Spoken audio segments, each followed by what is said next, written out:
तो स्टूडेंट्स, आपने ने देखा कि किस तरह पंडित जी ने पूजा पाठ कराने के लिए कितने ढेर सारे सामान की लिस्ट रामू की माँ को थमाया, जिसमें 10 मन गेहूँ, 1 मन चावल, 1 मन दाल, मन भर तिल, 5 मन चना, 4 पसेरी घी और मन भर नमक। और तो उसकी माँ कहती है कि भाई इसमें तो बहुत ढेर सारे पैसे खर्चे हो जाएंगे। तो वो कहता है कि आपकी बहू ने हत्या भी तो बहुत बड़ा किया है, तो आप बहू को देखेंगी कि पैसे को। यह तो प्रायश्चित है, कोई हंसी खेल थोड़े ही है। और जैसी जिसकी मर्यादा प्रायश्चित में, वैसा उसे खर्च भी करना पड़ता है। आप लोग ऐसे वैसे थोड़े हैं। अरे 150 रुपया आप लोगों के हाथों का मैल है। पंडित परम सुख की बात में पंच प्रभावित हुए। किष्णु की माँ ने कहा, पंडित जी ठीक तो कहते हैं, बिल्ली की हत्या कोई ऐसा वैसा पाप तो नहीं, बड़े पाप के लिए बड़ा खर्च भी चाहिए। छुन्नू की दादी ने कहा, और नहीं तो क्या, दान पुण्य से ही पाप टलते हैं, दान पुण्य में किफ़ायत ठीक नहीं। मिश्रानी ने कहा, और फिर माँ जी आप लोग इतने बड़े आदमी ठहरे, आप लोगों को इतना खर्च कौन अखरेगा। अब क्या हुआ कि उसकी माँ को ये खर्च अखरने लगा कि बहुत ढेर सारे पैसे लगेंगे। तो वहाँ उपस्थित जितने भी लोगों ने अपनी अपनी सफाई दी कि भाई आप लोग इतने बड़े आदमी हैं और आपके लिए इतना पैसा कोई मायने नहीं रखती। और किसी ने कहा कि दान पुण्य से ही तो पाप टलता है, तो दान पुण्य में किफ़ायत अच्छी बात नहीं है। रामू की माँ ने चारों ओर देखा, सभी पंच पंडित के साथ। पंडित जी मुस्कुरा रहे थे। उन्होंने कहा, रामू की माँ, एक तरफ तो बहू के लिए कुंभी पाक नरक है और दूसरी तरफ तुम्हारे जिम्मे थोड़ा सा खर्च, सो उसे मुंह न मोड़ो। फिर जरा कुछ बिगड़ कर बोले, रामू की माँ, यह तो खुशी की बात है, अगर तुम्हें यह अखरता है तो ना करो, मैं चला। इतना कहकर पंडित जी ने पोथी पत्रा समेटा। अब पंडित जी ने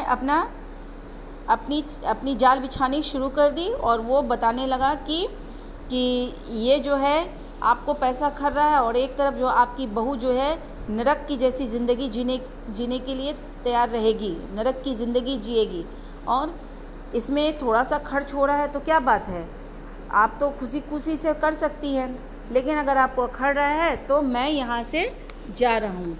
अरे पंडित जी, रामू की माँ को कुछ नहीं अखड़ता, बेचारी को कितना दुख है, बिगड़ो नहीं।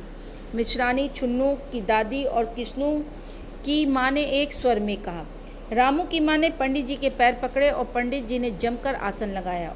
और क्या हो, 21 दिन के पाठ के 21 रुपये और 21 दिन तक दोनों वक्त 5-5 ब्राह्मणों को भोजन भी करवाना पड़ेगा। कुछ रुककर पंडित हंसमुख परम सुख ने कहा, इसकी चिंता मत करो, मैं अकेले दोनों समय भोजन कर लूँगा, मेरे अकेले से 5 ब्राह्मणों के भोजन का फल मिल जाएगा। अब पंडित जी की बात जब सब लोगों ने मान ली तो पंडित जी ने कहा कि 21 दिन का पाठ कराएंगे तो 21 रुपया लगेगा और दोनों वक्त आपको ब्राह्मणों को भोजन करवाना है। और इसकी चिंता मत कीजिए, अगर कोई ब्राह्मण नहीं आएगा तो दोनों वक्त का खाना मैं ही खा लूँगा और इसका फल ब्राह्मणों को मिल जाएगा। यह तो पंडित जी ठीक कहते हैं। पंडित जी ने तोन तो देखो। मिश्रानी ने मुस्कुराते हुए पंडित जी पर व्यंग किया। तो वहाँ उपस्थित एक मिश्रानी थी, उसने कहा कि पंडित जी के तोन को देखो, ये 5-5 ब्राह्मणों का खाना आराम से खा जाएंगे। अच्छा, तो अब प्रायश्चित का प्रबंध करवाओ। रामू की माँ, 11 तोला सोना निकालो, मैं उसकी बिल्ली बनवा लाऊं, 2 घंटे में मैं बनवा कर लौटूंगा, तब तक पूजा का सब प्रबंध रखो और देखो पूजा के लिए। पंडित जी की बात समाप्त भी ना हुई थी कि मेहरी हाँफती हुई कमरे में घुस आई। सब लोग चौंक उठे। रामू की माँ ने घबराकर कहा, अरे क्या हुआ री? मेहरी ने लड़खड़ाते स्वर में कहा, माँ जी, बिल्ली तो उठ कर भाग गई। अब क्या हुआ?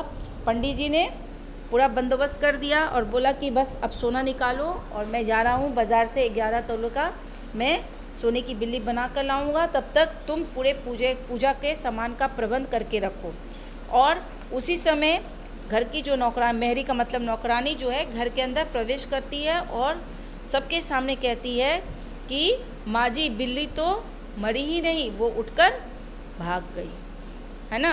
तो जो अंधविश्वास पंडित जी ने रामू की माँ तथा समाज में जो अंधविश्वास जगा कर रखा था वो अंधविश्वास वहीं का वहीं ख़त्म हो गया, क्योंकि पंडित जी ने बिल्ली के मरने के बाद का इंतज़ाम कहा था, तो बिल्ली यहाँ पर मरी ही नहीं थी।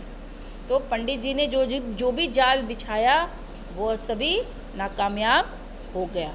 तो स्टूडेंट, इस कहानी में यही बताया गया है कि अगर आप अंधविश्वास में उलझोगे तो कोई ना कोई व्यक्ति आपके इस अंधविश्वास का फ़ायदा उठाकर लाभ कमा सकता है। तो इस तरह स्टूडेंट ये चैप्टर यहीं पर कंप्लीट हो गई और मुझे आशा है आप लोग को समझ में भी आ गया होगा। मैं आज 2 ऑब्जेक्टिव आप लोग को सेंड करूँगी, इसे आप अपनी होमवर्क कॉपी में उतार लीजिएगा। Thank you.